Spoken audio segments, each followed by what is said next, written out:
This is a Sports Catastrophe production.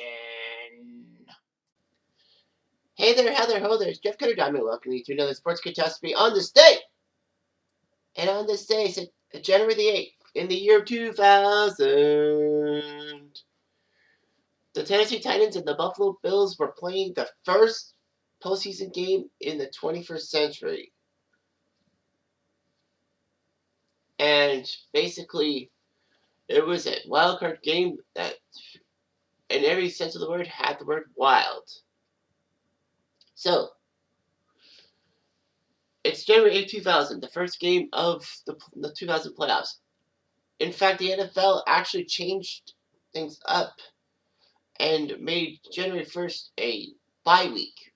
There was going to be football, but because of the Y2K bug, that fortunately didn't affect things too much. Then they moved up a week and all that. So anyway, there was a problem though for the Buffalo Bills. They were the 5 seed at 11-5. But Wade Phillips, the coach, decided to start Rob Johnson instead of Doug Flutie. Flutie was 10-5 in the regular season. Rob Johnson played the 16th and final game, which was meaningless. They still won, but yeah, it was huge. Unfortunately, though, Rob Johnson had been hurt the previous year, and Doug Flutie came in and helped them out, going 7-3 as a starter in a wildcard berth. Flutie's stats were down, but Buffalo got double-digit wins and got to the wildcard.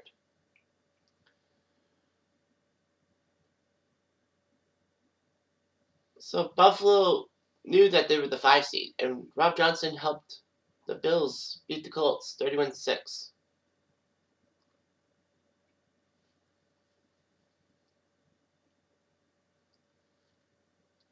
So anyway, Phillips did claim that Ralph Wilson, who was the owner, wanted Rob Johnson, probably because of the investment, because Johnson was being paid $25 million over 4 years, and Doug Flutie was a low-cost signing.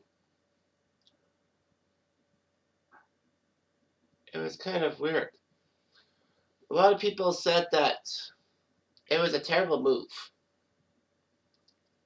Even Eric Moulds, the key receiver for Buffalo, didn't like it. Anyway, there were some expectations.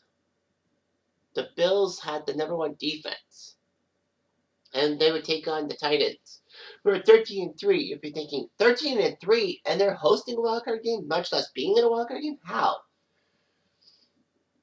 Well, unfortunately for the Tennessee Titans, they didn't win their division.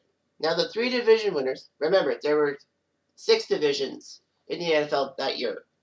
It wouldn't be till Houston joined the league in 2002 that there'd be 8 divisions. So the 3 division winners were given the top 3 seats. And all that. The top 2 winning records of those 3 get buys into the divisional round. Back in the old days. But the Titans didn't even win their division. That's right. For as good as the Titans were at 13-3, there was a team at 14-2 in their own division. The surprising Jacksonville Jaguars. And yes, I will get to Jacksonville's first game of that 2000 playoffs next week. But for this week, we'll deal with the Music City Miracle. This was the second time that the Titans and Bills franchises would meet each other in the playoffs in the NFL. Yes, the Bills and the Oilers, well, of course, Houston Oilers, before they went to Tennessee, were AFL rivals. But they only met in one playoff game, and that was the classic game in 1993 when Buffalo came back from 35-3 down to win the game. And it was just classic. And all that. Well, anyway, it doesn't matter what people think. So, anyway, there was a massive detail to things. So, the first quarter happened. Rob Johnson was sacked for a safety. 2 points there. And then Steve McNair got a touchdown run to make it 9-0. And the Titans looked pretty good. And then Al Del Greco, the legend, that it was Al Del Greco, kicked the field goal to make it 12-0 Titans. And it looked good for Tennessee. But the Bills would rally in the second half. Antoine Smith broke off a key run and then got a touchdown, another touchdown run, make it 12-7. And then Eric Moulds got a touchdown. No, Antoine Smith got another touchdown run, make it 13-12. They went for 2 and missed. So it was exciting. Tennessee had the ball with 6 minutes left. Elder Greco kicked a 36-yard field goal. Titans were up 15-13 with 1:48 to go. All Buffalo needed to do was kick the field goal and probably win the game. So anyway, the Bills would have no timeouts. So Rob Johnson had to lead a drive. And he did. So anyway, the ball was out of bounds at the 24 with 20 seconds left. So it'd be a 41-yard field goal if they go for it. But stupidly, Buffalo decided to put the field goal unit on the field. Now, I mean, there was nothing wrong with going through another play, run up the middle, get some yards if you can, spike the ball, and then get Steve Christie to kick the field goal with less time. So it was 16 seconds left. Steve Christie, who was still with Buffalo, and a man from Oakville, Ontario, kicked the ball through the uprights. It's 16-15. So now they knew something about it. So anyway, Buffalo needed to cover the kickoff. The only problem was there were some injuries for Buffalo.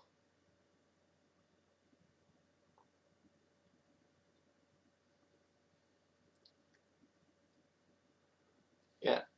Anyway, Steve Christie decided to kick it high and short. And Lorenzo Neal fielded it. Headed the ball to Wycheck, who was behind him. And then Wycheck threw the ball across the field to Kevin Dyson, who ran it in for a touchdown. So the momentum of the play meant that every Bills defender was out of position. Dyson got a 35-yard touchdown. Now let me read from you the 2 calls. The ABC TV broadcast and the Titans Radio Network broadcast. The ABC broadcast was, the play-by-play was Mike Patrick. He said this: Dyson and Bird are deep. Taken by Neal. He gets it to Wycheck. Wycheck. That looked like a forward pass. Taken by Dyson. Dyson's down the sideline. Dyson's going to go all the way, and there is no flag. Meanwhile, the Titans call was this: do the Titans have a miracle left in them in what has been a magical season to this point? If they do, they need it now. Christie kicks it high and short. Got to be fielded by Larson on the 25. Pitches back to Wycheck. He throws it across the field to Dyson, and the commentator says, he's got something, he's got something. 30, 40, 50, 40. He's got it. He's got it. 20, 10, 5, end zone. Touchdown, Titans. There are no flags on the field. It's a miracle. Tennessee has pulled a miracle. They would have to take an official review because they thought that maybe it was a forward pass and all that, which would have been illegal. It didn't matter.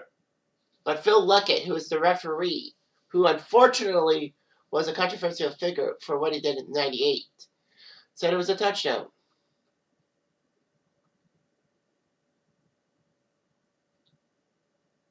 Kevin Dyson actually said that he was going to go out of bounds at field goal range to get the Titans the field goal, but then he realized that there was only one defender, so he knew he could do it.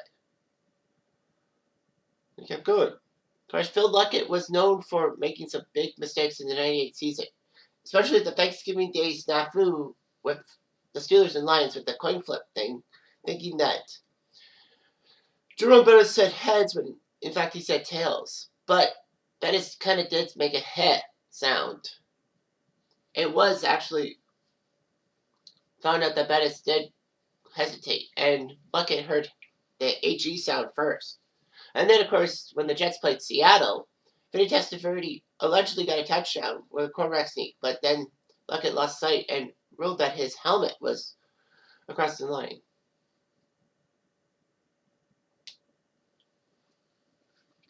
Anyway, yeah, it was hard and all that. It was the video was inconclusive, so they couldn't decide it. So obviously, if it's inconclusive, touchdown stands. So yeah, So in front of 66,000 fans at 12:30 Eastern Time on January the 8th, the Bills got screwed over by the Titans on the home run throwback. And this was huge. It got the Titans to the AFC divisional round. And they actually beat both Indy and Jacksonville to get to the Super Bowl, but fell 1 yard short to Kurt Warner. So I guess everyone was against the Titans for that illicit throw, if you will. Buffalo, it was huge because Bruce DeHaven, the special teams coach, was fired, even though he kind of did say that, that we should have taken less time to kick that field goal. So anyway, the special teams units were terrible. Wade Phillips was fired after the 2000 season, after the Bills were terrible and all that. Anyway,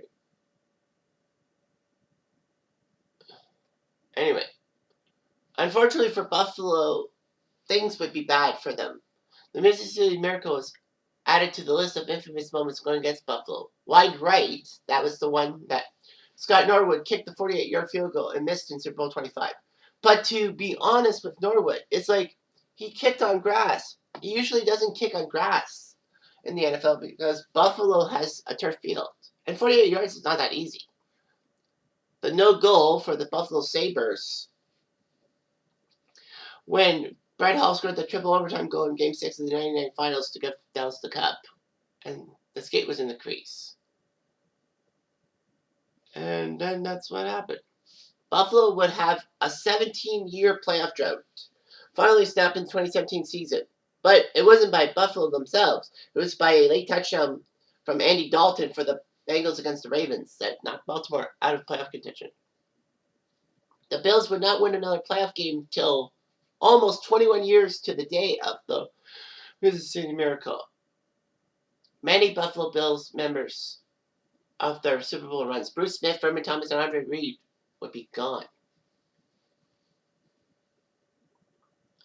A lot of Bills fans say this was the most humiliating loss in franchise history, despite losing 4 Super Bowls.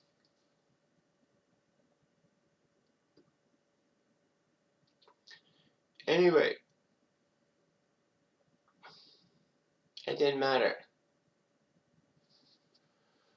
And a lot of people were pissed off that, Doug Flutie. What would have happened if Flutie was the starter? I don't know. It was close, though. The NFL actually had the Titans-Bills as the opening Sunday night game of the 2000 NFL season, and Buffalo won. The Bills would not beat the Titans in any game until 2015.